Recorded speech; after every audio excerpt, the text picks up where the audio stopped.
Dr. Robinson, you're from Rutgers. That's right. And you teach. I teach entrepreneurship. And did you speak already? I did. Oh, excellent, excellent. Are you an entrepreneur yourself? Yes. Yeah, I started my first company when I was an undergraduate student at Rutgers. Really? Yeah, I mean, that's 25 years ago. But my first company I started with my college roommates. What was it?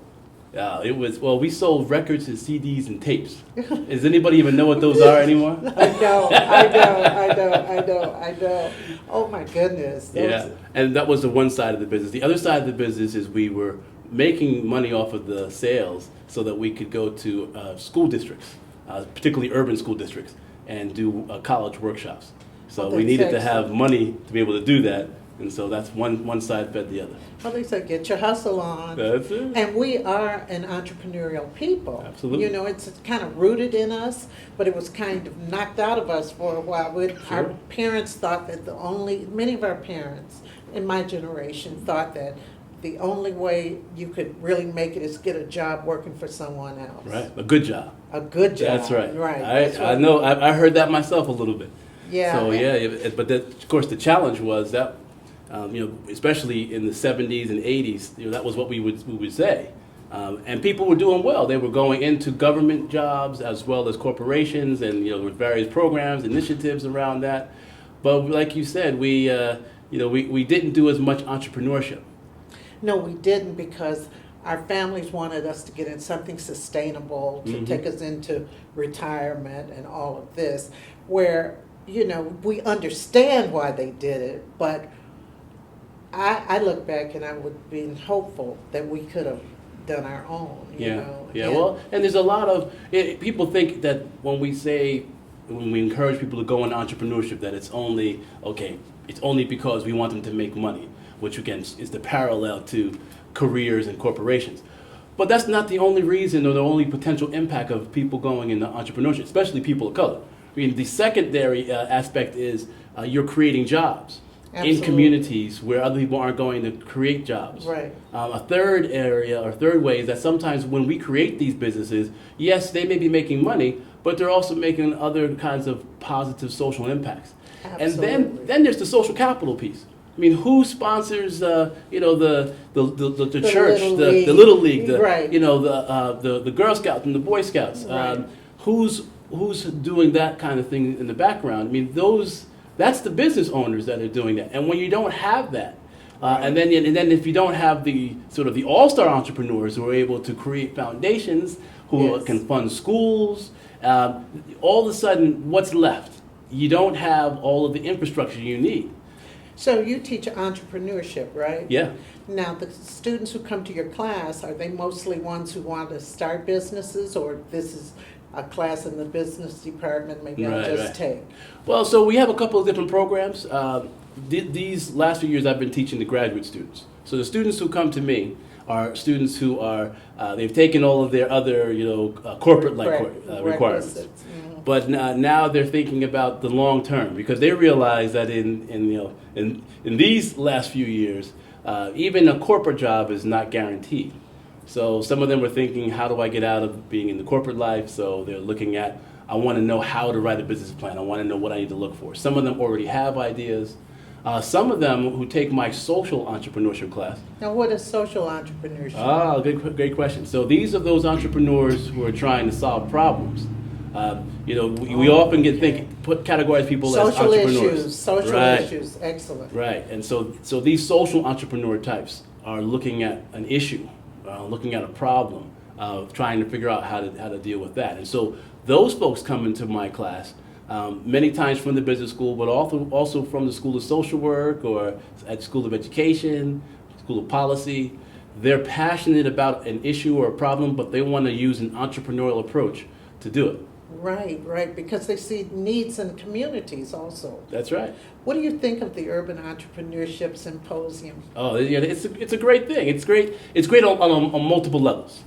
It's one thing to talk about these things and do initiatives, but when you convene people together, you bring people in to show examples, you start to inspire and encourage other people to do it. Yes. And then by doing it here in Flint, what I'd like to see happen is that they launch their own initiative right here at the University of Michigan, Flint.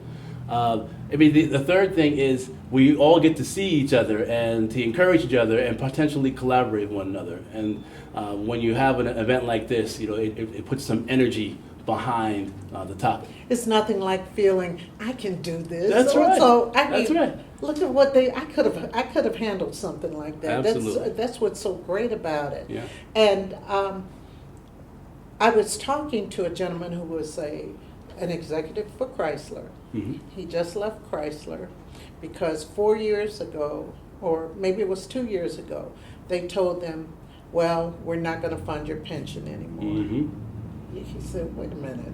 You know, they had been funding it all. He had gone through the ranks and was working at Right. the headquarters. And he said, So he and his wife had a business. Now they've developing that and making it bigger. Right. He says he would encourage any young person to seek out starting their own business. Right. Yeah. But you know, a lot of times people, as far as starting your own business, you think about the health care. Yeah, I got to get health care. What if I get sick? What if I, Mm-hmm. you know, those other things. What would you say if somebody says, well, someone who's 27, Right. 26, 27, they're not under their parents' health care anymore. Right. They want to start their own business. What would you say when they say, well, gosh, I need to have some health insurance. I need to do this or that. Yeah, no, yeah. I mean, those are real considerations. Yes. I mean, even beyond the insurance piece, there's, you know, just how do I make the ends meet while Right. while we're in the startup Right. phase, right? Well, so there's a couple of things there. First of all, we actually have more options on being able to buy healthcare as an individual than we did even 5 and 10 years ago. I mean, part of the Affordable Care Act brings these things. Makes it more accessible for individuals to go and get health care. So that's a possibility. And that's better than what we used to have in the system, which was primarily created through, you get your health care through employers. You have to be Yes, at some corporation. So that's one thing. And that was one of the things that I saw early on, that this could create more opportunities for entrepreneurs. Because now they can go purchase it on the statewide or the nationwide network of providers and pay reasonable costs and still be covered. So that insurance issue is not as bad as it used to be going back even 7 years ago. I think what most people worry about are the other parts of their finances now. They start to think about, well, where do I get the startup money? I need $50,000 to do this right. But then they try to do it with 10,000 and it doesn't work out because they should have had 50 to begin with. And the other thing is, What would you advise that person who needs 50 and they only have 10? Well, they need to be creative, but we've got more options on how to go about this now. There are programs in every metropolitan area called microloan programs. I mean, if you ask a bank for $50,000, they don't want to do that. It's too small for them. But there are community development financial institutions that are able to do loans that are $50,000 and below. So that's a first stop. Second stop, business plan competitions. There are some that are organized by universities. There are some that are organized by other groups that you don't have to be affiliated with the university. Some that are open to anybody.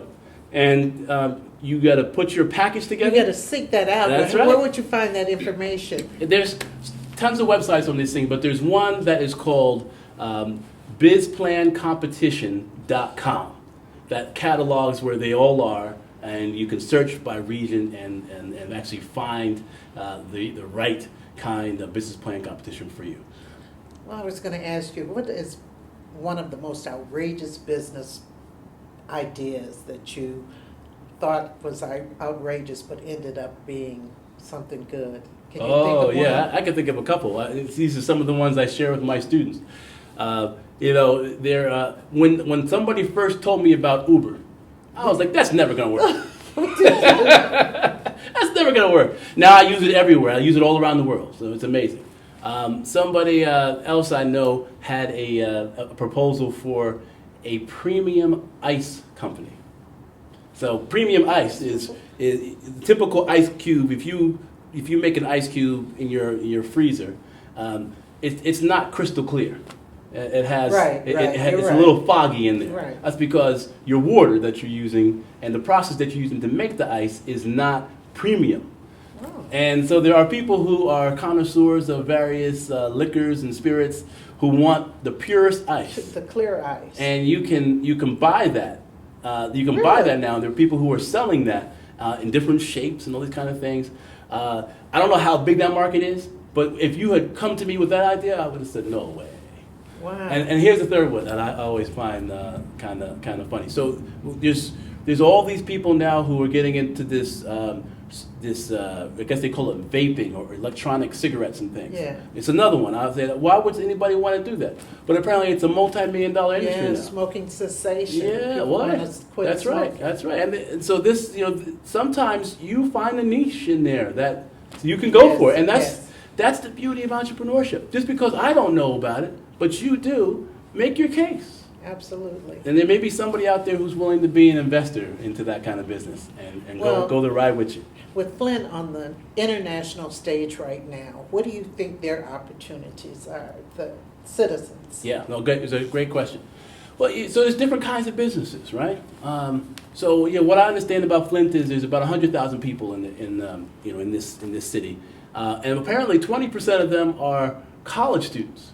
Now that's interesting. I also understand there's some immigrant communities that are here. Yes. So I mean that combination of things. It's a manageable size city with a large college population. And a larger, fairly large immigrant population. I mean, those are different markets that you can get into. You got to figure out what those people in Those communities need. Yeah, Mm-hmm. I think that's an important piece. I think there are people here who have ideas. It would be great if there was a space. Maybe there is, and I just don't know it. A space where people could go and set up their businesses, like an incubator. Well, I did speak to someone today, and there's a building that's 40,000 square feet, I think. Yeah, that'd be great. And several stories that they're getting ready to open up. Well, that would be great because that would be a central location that people with ideas could go to and learn and see what they can do. I mean, again, there's some local business people who could see some of these opportunities. For me as an outsider, I may not see them, but if you live here or you work here, Right. you'll see them. Absolutely. And those are the kinds of things. I mean, Flint reminds me of some other places that I've been, where there were some big plants that were here that aren't here anymore.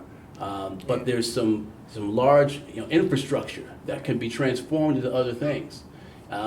That's where people have to start looking. There's an opportunity here to reinvest. Right, and the good thing is they do have the colleges here, That's and right. universities. That's right. Well, thank you so much. This is really interesting. I really appreciate what you had to say, and the entrepreneurship piece is fabulous. All right. Thank Keep you. up the good work. All right. Thank you so much. Will do.